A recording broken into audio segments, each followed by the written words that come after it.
આવ્યા છે। સમ્રાટે સંતના શરણારવિંદ માટે પ્રણામ કર્યા અને કહ્યું કે આપના પગલાથી અમે ધન્ય થઈ ગયા।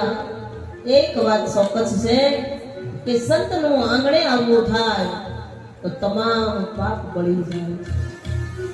સંત જ્યારે આપણે આંગણે વગર આમંત્રણે આવે ત્યારે સમજી જાવું કે આપણા પૂર્વ જન્મના જે કોઈ પાપ કર્યા હોય તે બધા બળી જાય છે। અને વગર બોલાવે સંત આપણે આંગણે આવે તો રામાયણમાં ભાગ્યોદયની નિશાની બતાવી છે। તો સંત કહેવા કોણ?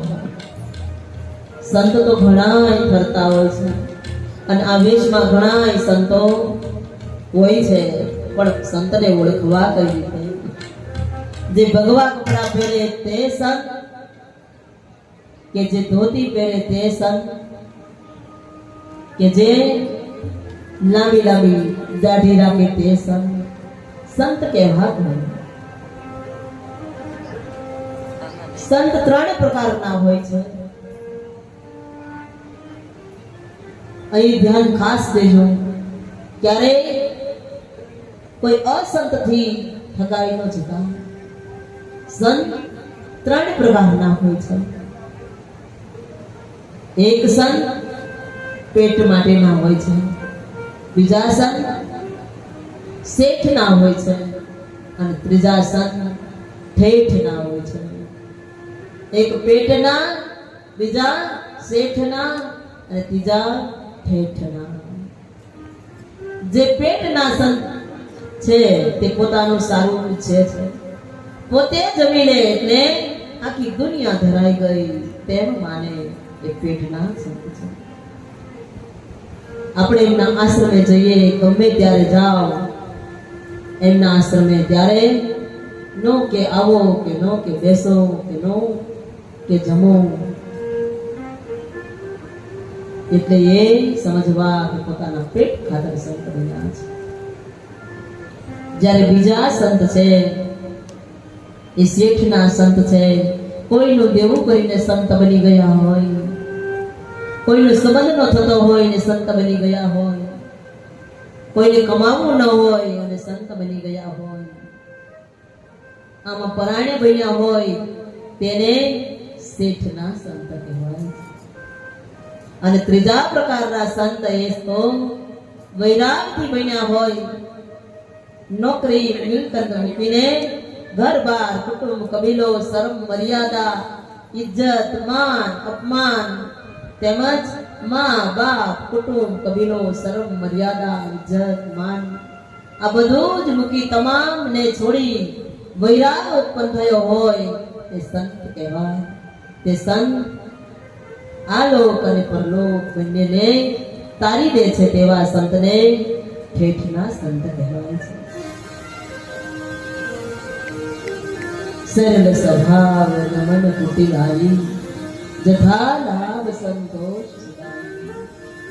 સરળ સ્વભાવ હોય, મનમાં કુટિલતા ન હોય, જે મળે તેમાં સંતોષ હોય, અને જે હોય તે સત્ય કહેનારો હોય, પછી છુપાવે નહીં, એને સાચા સંત કહેવાય।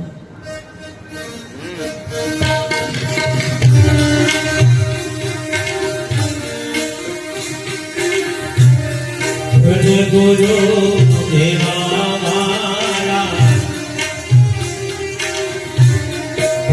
ગુરુ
ભોરે જગાડી ભોરે એવો અનર્થ પુરુષ નિભાયો.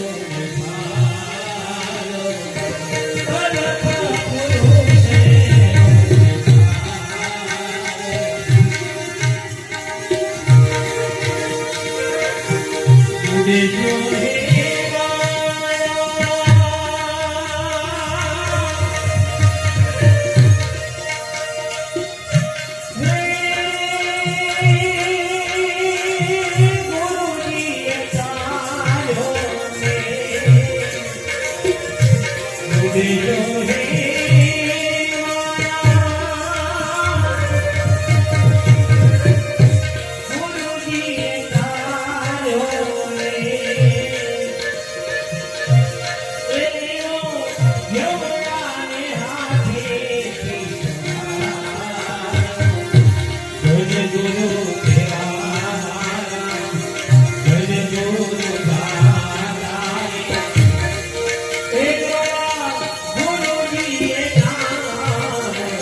What